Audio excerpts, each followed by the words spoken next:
When I go in-house working with clients in their organizations and doing primarily Excel training, that's the one big thing that everybody wants help with. One of the problems I see is people come into the session and they're very stressed. They know a lot about their particular topic, or they say they do, but it's not until we actually start presenting them with a context of how things work that they really realize how much stress they've been under. Technostress has been around for a while, and basically it means getting stressed by not being able to deal with technology, or it could be maybe you're overwhelmed by technology or you can't live without your technology.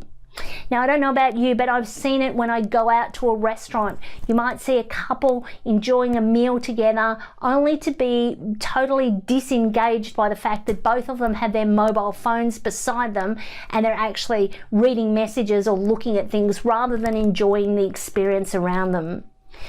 Technostress can be one of those things that it's easy to get into, it's hard to get out of. If you or your colleagues feel like you're under a little too much pressure or stress with your technology, one of the best things you can do is talk to each other.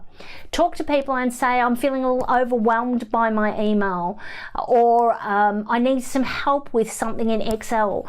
Sometimes just a single idea or an insight from a colleague or a friend can help turn that stress around and make life a little easier and a little bit more manageable. Because after all, technology was the very thing that was supposed to make our life easier. Why do we keep making our lives harder with it?